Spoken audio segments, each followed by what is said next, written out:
दज्जाल के बारे में बहुत सारे अहादीस हैं, लेकिन एक हदीस में हमें दज्जाल की एग्जैक्ट लोकेशन के बारे में बहुत सारे हिंट्स दिए गए हैं। और ये हदीस हम सब ने बार बार सुनी हुई है कि एक दिन भरी महफिल में रसूल पाक सल्लल्लाहु अलैहि वसल्लम के पास एक ईसाई आया। उसने इस्लाम कबूल करके अपना वाक़या सुनाया कि मैं और कुछ लोग अरब से मशरिक की तरफ रवाना हुए। हम अभी रास्ते में ही थे कि अचानक समंदर का मौसम बदल गया और हमारी कश्ती अपने रास्ते से भटक गई। एक महीना इधर उधर भटकने के बाद समंदर ने आखिरकार हमारी कश्ती को एक जजीरे के पास ला खड़ा किया। बड़ी कश्ती टो करके हम छोटी कश्तियों के जरिए उस जजीरे में पहुंचे और वहां हमारी मुलाकात एक अजीब किस्म के मखलूक से हुई जो बिल्कुल काला और जिस्म पर बहुत ज्यादा बाल थे, और उसने अपना नाम जस्सासा रखा है। हमने उससे पूछा, तुम क्या चीज हो, क्या मखलूक हो? उसने बोला,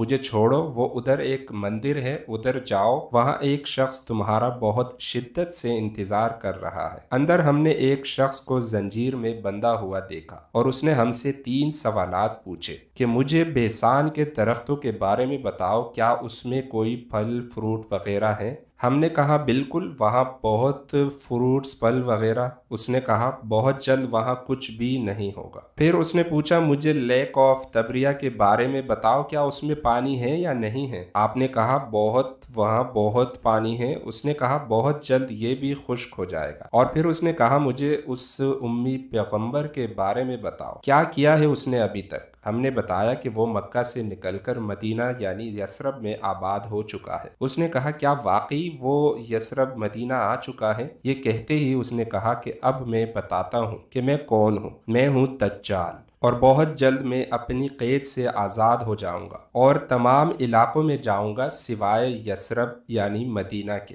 रसूल पाक सल्लल्लाहु अलैहि वसल्लम ने तमाम लोगों को मुखातिब करके कहा, ए लोगो, ये है यसरब मदीना। तमीमदारी जो कह रहा है मुझे उसमें सच्चाई नजर आ रही है। याद रखो, दज्जाल शाम के समंदर में है और ना यमन के समंदर में। और अपने हाथ से मशरिक की तरफ इशारा करके कहा कि दज्जाल मशरिक में है, दज्जाल मशरिक में है, दज्जाल मशरिक में है। अब सिंपल सी बात है, एज वी नो के मशरिक की तरफ सफर के बाद उनकी कश्ती एक जजीरे पे रुकी थी। So let's find out. Medina के ईस्ट में बहुत ही मशहूर बहरा अरब है।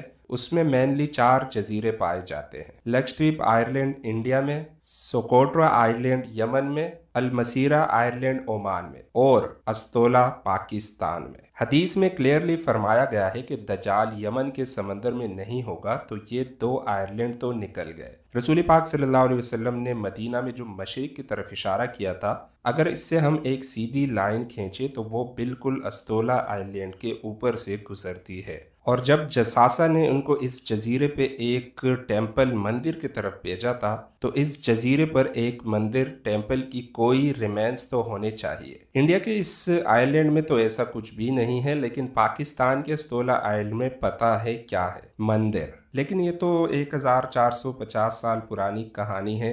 मंदिर तो अभी 40-50 साल पहले बना होगा। जी नहीं, 2000 साल पुराना मंदिर। और मंदिर भी किसका? काली माता, हिंदू की सबसे खतरनाक और खौफनाक गॉड्स देवी, जो देखने में बहुत खौफनाक और जिसके जिस्म पर भी बहुत ज्यादा बाल है। कुछ याद आया? जस्सासा, उन सहाबियों ने जिस अजीब सी मखलूक की बात की थी, वो बिल्कुल हिंदुओं के उस भगवान से मिलता जुलता है। लेकिन अगर आज आप अस्तोला आयरलैंड जाए तो आपको दज्जाल नहीं मिलेगा। वो आज़ाद हुआ है या नहीं ये तो नहीं पता, लेकिन ये जो जस्सासा है उसको गौर से देखें। नाज़रीन ग्रामी, 1970 के अमेरिकन म्यूजिक इंडस्ट्री के सबसे बड़े बैंड्स में से एक बैंड्स है रोलिंग स्टोन्स, जिसने अपना ये लोगो हिंदू गॉड्स काली माता से इंस्पायर होकर बनाया। और ये लोगो पिछली सदी के सबसे मशहूर लोगोज में से एक है, और रोलिंग स्टोन बैंड्स अब तक का सबसे बेहतरीन माना जाता है। दूसरी तरफ दज्जाल के जजीरे वाले जसासा का पूरी दुनिया के म्यूजिक इंडस्ट्री और फिल्म इंडस्ट्री को शेप करने में बहुत बड़ा हाथ है। क्या ये महज